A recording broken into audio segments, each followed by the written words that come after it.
Hi there. Have you ever wondered why so much is made of the importance of reading the Bible? I'm going to give you 3 reasons why it's really important to read the Bible and 3 tips on how to do so. Now, reading the Bible is going to be like switching on a light, like an LED light bulb. And in actual fact, the 3 reasons I'm going to give you will all help to spell out the acronym LED. The first reason is to learn the story about Jesus. Right at the heart of the Christian story is the story of Jesus Christ, the Son of God who was born on this earth, who lived an amazing life, but then was killed before rising again from the dead. And we learn the basic story of Jesus' life by reading the Gospels. If you've not done any much Bible reading before, I think you'll be amazed at what you find in there about who Jesus was and is, the effect that he had on those around him, and the effect that he had on the early church. It's a really wonderful story, and also helps to understand his significance for us here and now. The second reason is that we can examine the evidence. The thing about the New Testament is that at one level we can read it as story and learn that story, but on the other hand we can also examine it as evidence. This is far and away the best evidence that we have about Jesus Christ, the risen Son of God. The writers of the New Testament take great pains to establish their relationship between themselves and what they're writing. Luke, for example, tells us quite clearly that he wasn't an eyewitness, but he interviewed the eyewitnesses to find out the details. For example, in Acts chapter 2, the Apostle Peter says, "God has raised this Jesus to life, and we are all witnesses of it." In other words, they are witnesses of Jesus' life, as Peter says elsewhere, but also his resurrection from the dead. And the third reason why it's important for us to read the Bible is it helps us to discern Jesus' voice. We understand how he spoke, what he did in the New Testament, but also we have this extraordinary privilege of prayer. By prayer, we mean the direct communication that we have with God through the activity of prayer. It's a wonderful privilege. But we don't do it just to tell God what we think.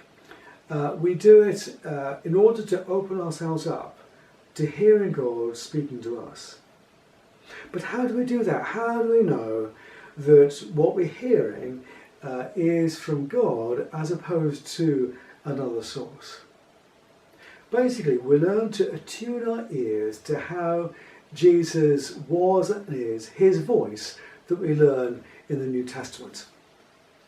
In John's Gospel, chapter 10, Jesus gives us a lovely analogy. He says, "My sheep listen to my voice. I know them, and they follow me." That's how we learn Jesus' voice. We become familiar with his voice, attune our ears to what he says in Scripture. And this enables us to tune in to what actually is from Jesus in our prayer lives. So those are the 3 reasons for examining Scripture. We learn the story, we examine the evidence, and we discover his voice.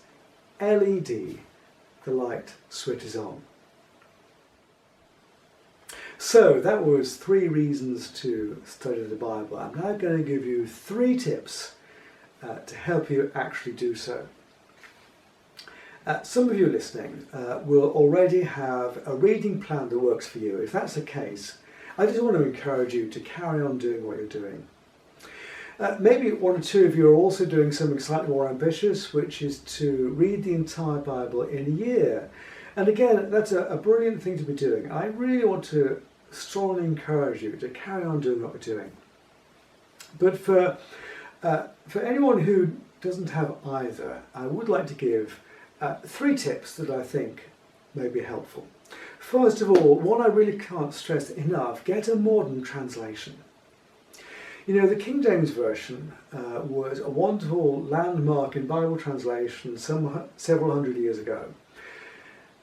But I think the translators of the King James Version would be horrified to know that we still use that Bible in some services. The reason being that those writing the King James Version, the translators were trying to get the Bible into the language of the day. Today we should be doing a similar thing.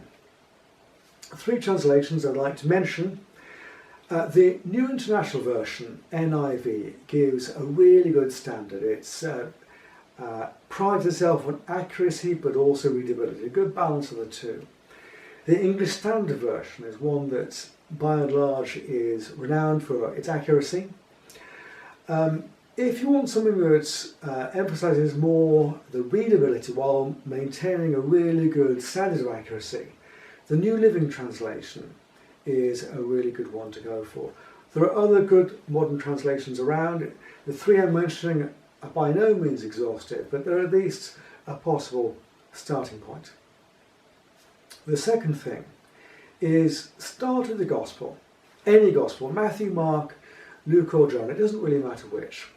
Because if you want to learn the story of Jesus and to examine the evidence, a Gospel is far and away the best place to start. That way you'll learn about Jesus' life, what he did, how he lived his life.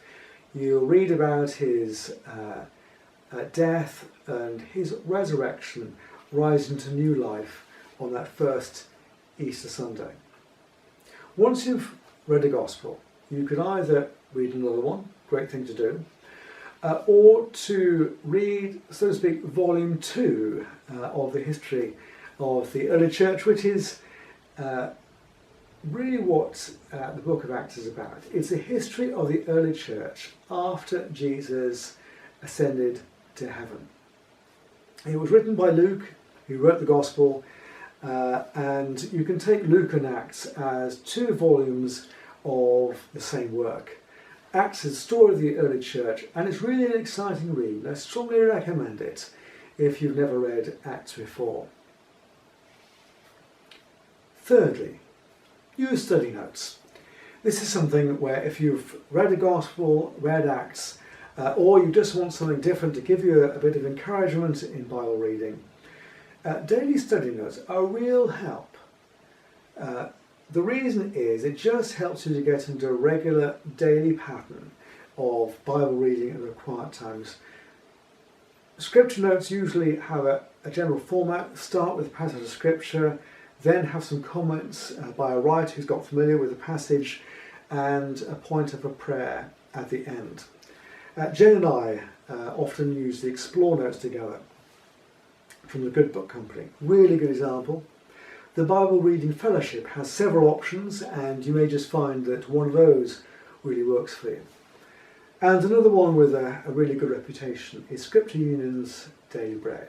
That's not an exhaustive list, but again, those are 3 suggestions that I think you might find helpful. So, I gave you 3 reasons to study the Bible: learning the story, examining the evidence, and discerning his voice. LED, the light switches on. To actually study the Bible, get a modern translation, start by reading the Gospel, and consider using study notes. I hope you find that a helpful introduction to why we should study the Bible and how to do it.